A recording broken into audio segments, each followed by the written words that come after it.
Do you love guns? Hi, Gene Kelly here, and I've always been passionate about firearms.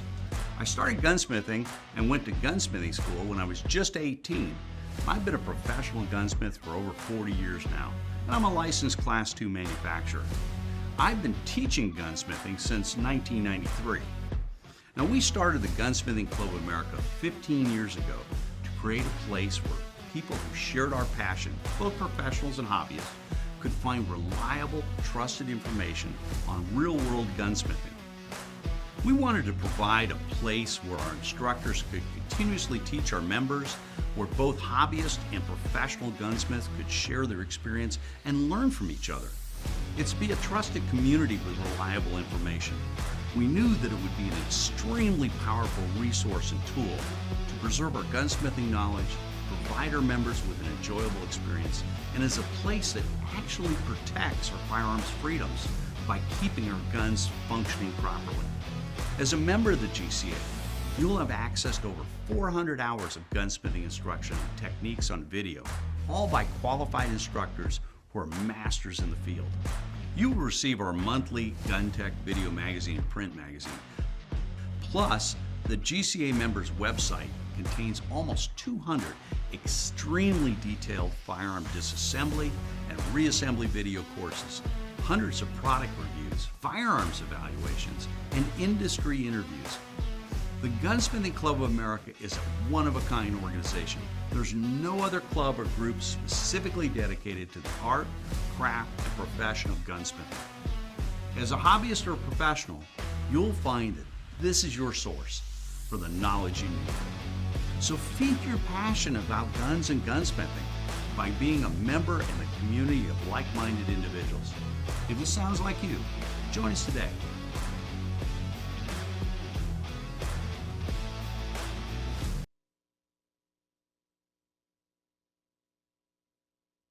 Beretta for me is a very interesting company, not only because of the fine firearms that it manufactures, but also I love the family history that spans literally centuries.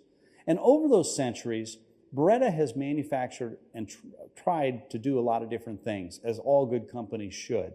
Well, one of the things that they did was manufactured a car. This is one of 3 cars that was manufactured by Beretta, and actually the name here is BBC, and it stands for Beretta, Benelli, and Castelbarco. What's interesting is this is the only car remaining of the 3. You got to try stuff if you're going to survive for centuries. Thanks, Beretta. The Beretta Museum is nothing short of amazing. With over 1,000 guns of all different types, with a majority manufactured by Beretta, but with samples from guns from manufacturers all around the world. This room at one time was their showroom for the company. And even before the villa was made, this room existed, and customers came here and saw the guns. And then it became a storage room for finished goods. And then finally, it became this beautiful museum.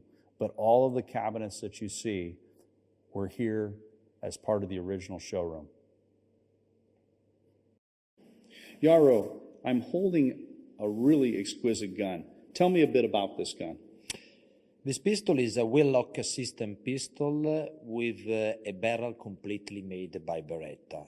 On the top of the barrel, there is the signature Giuseppe Beretta, who was one of the earliest Beretta involving into the business in the Beretta generation and dynasty.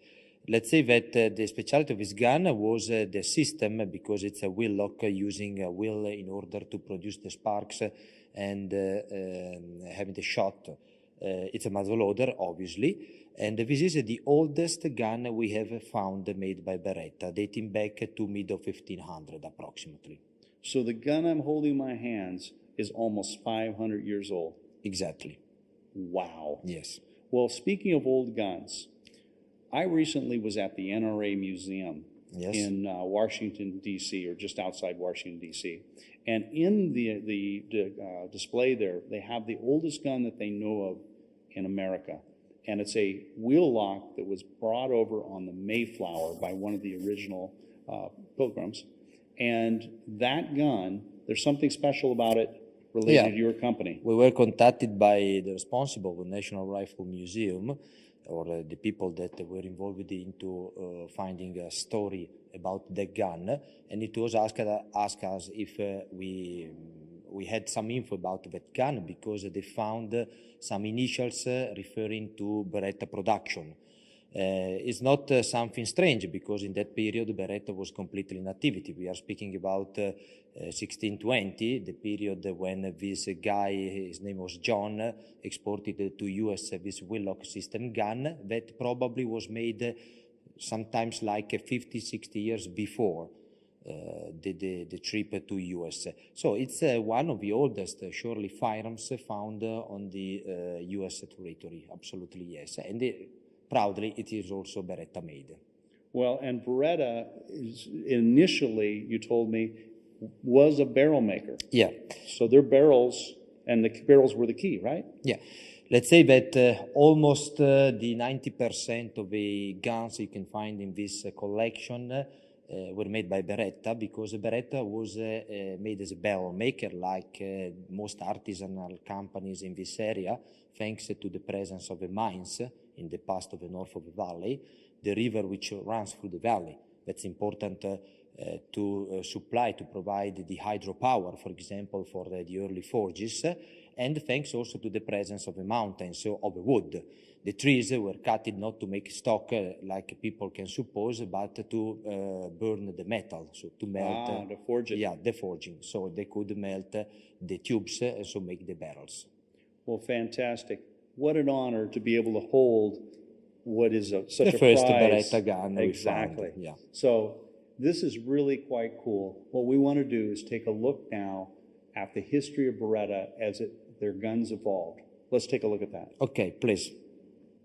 Jarno, after the wheel lock, Beretta continued forward with technology and started making flintlocks, correct? Yes, correct. And this is some of the representation of the different guns? Yeah, these are some samples Beretta made with a flintlock mechanism, and probably using also local woods and surely using the local steel in order to make the barrels that were bended in a simple manner by welding them on the top. So they were, let's say, not weak, but you need more skill in order to get resistant, sturdy, and durable tubes, compared to the next step that will be the twisted forged steel barrels. So first off, when we were talking about these muzzle loaders, these flintlocks, what you mean is the barrels were made from flat stock, and then hammer forged around a mandrel. And at that point, they're fused together, they're welded along that top point, which, if it wasn't the skill of Beretta, the gun could come unglued. And I think you even told me a story where, can you repeat that? Yeah, about the guns for the Turkish, I think, that weren't working, and the Beretta guns in the worked? past, yes. It's a real fact, but not only that happened during the Lepanto battle in 1571, that was one of the most important battles in Europe, because it decided the sort of Europe, for the Ottoman Empire or the Western Empire, including Europe, Italy, and so on. In that battle, 100,000 Venetians were against the Ottoman Empire, 1 million people, but they won not only for the strategical fleet the Venetians had, we are speaking about 1500 obviously, but also because the resistance of the Turkish firearms was at the same level like the Venetians ones that were made mostly here in Brescia, and the 16,000 of them were produced by Beretta, because of the quality of the steel and also the quality of the work to make those kind of barrels for cannons, for big firearms, but also for portable shotguns and rifles. And what happened? They exploded, they blew up in the hands of the Turkish, so while the Venetians could have stronger barrel, and they could resist during the battle, so the victory was for the Venetians. And this is one of the reasons why they afford and they try to make, already in that time, research and development oriented to the resistance of the tubes and to the ammunition pressure. Okay, so 100,000 Venetians against 1 million Turks.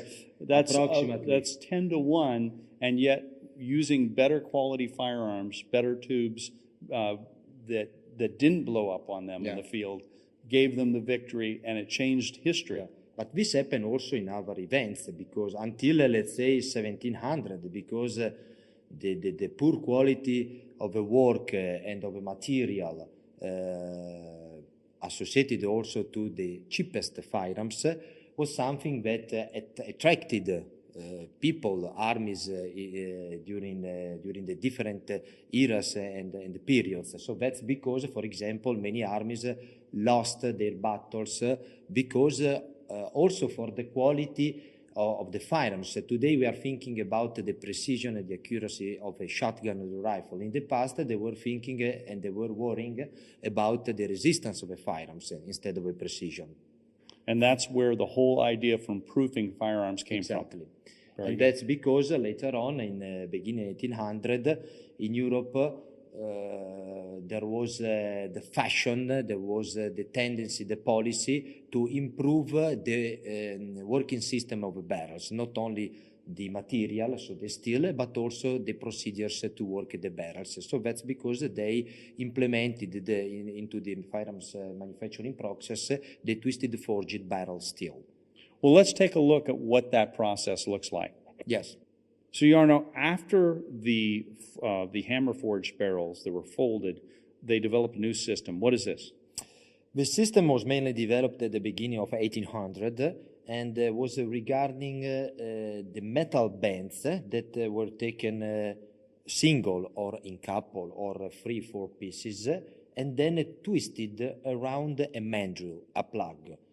The plug that you can see here was just like a matrix in order to give the correct measurements, gauge, and internal profile to the tube. The process was entirely made using the heat, so it's not like the today called hammer forging. We're using the heat, big hammer, and the heat could help also in forging these metal bands around the plug by twisting them and by beating the external surface in order to get a uniform surface. The result of it beating on the twisted part was a kind of decoration that was called Damascus. Damascus was also obtained by different processes using, for example, the boiling, giving the classical plum brown color. In the end, the plug, the mandrel, was extracted completely from the tube, and what was remaining was a unique unit without any welding or attached points. So the barrel was stronger than before. And in that era, before the fluid steel became available, it was the only way to have a good, stronger barrel than the folded method. Absolutely. The bending of the metal parts and in general of the bands were introduced even before the firearms system employed this kind of process by the samurais, for example, that they bended manually the blades or with metal leaves hundreds of times in order to get the material stronger and stronger. So that's also applied to the gun systems.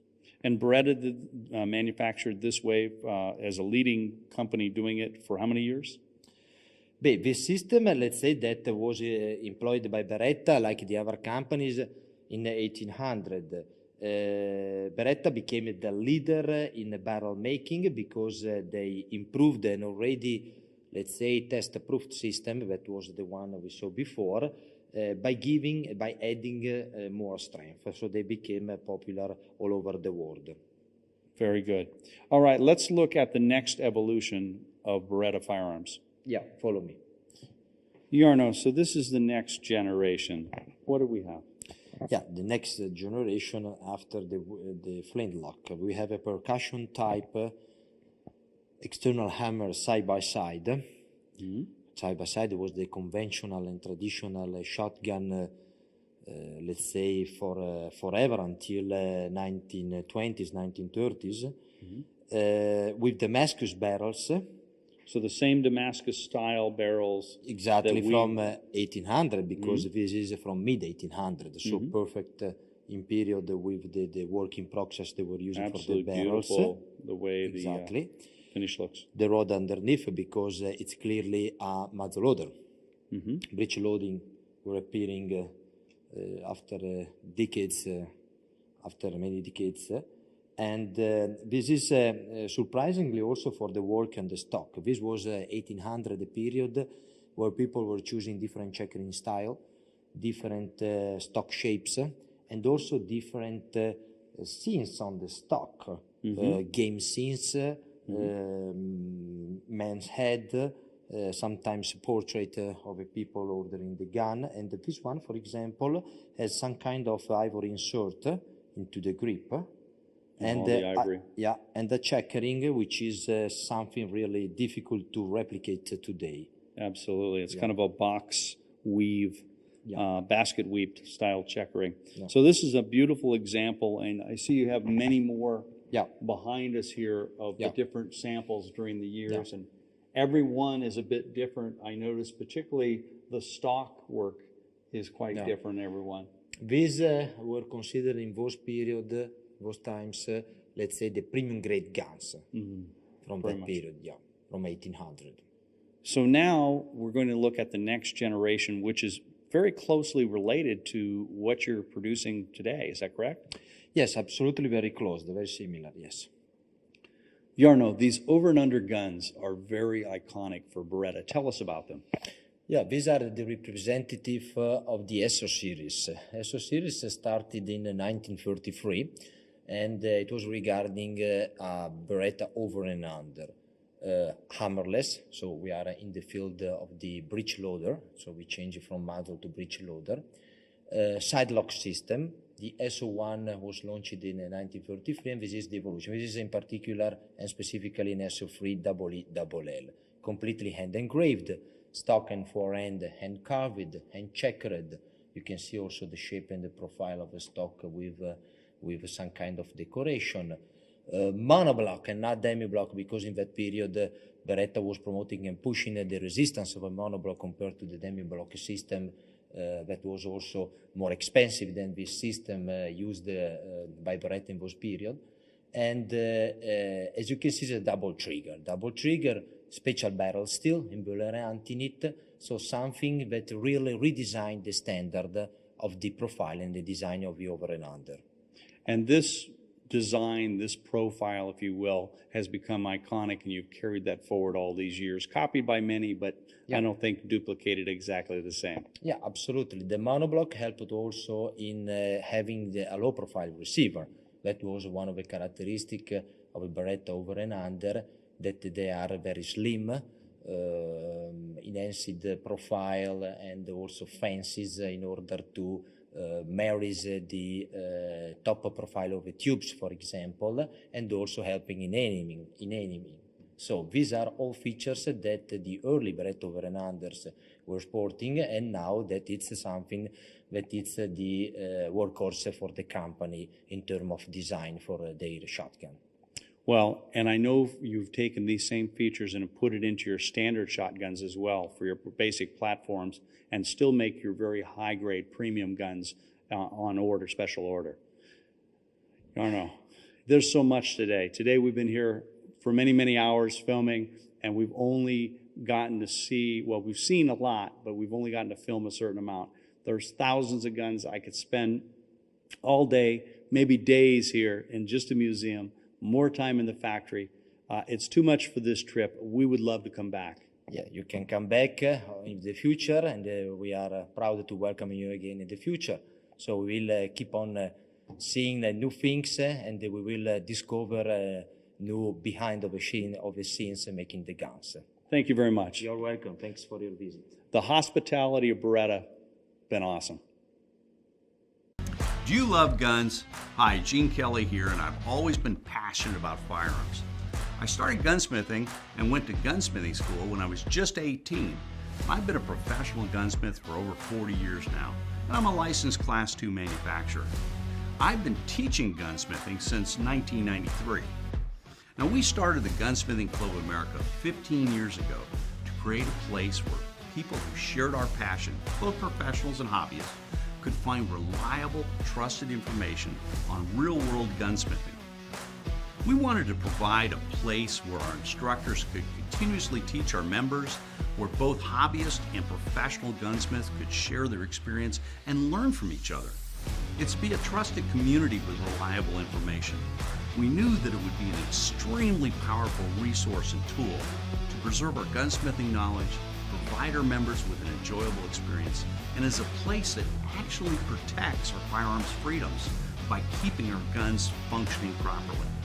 As a member of the GCA, you'll have access to over 400 hours of gunsmithing instruction and techniques on video, all by qualified instructors who are masters in the field. You will receive our monthly Gun Tech video magazine and print magazine.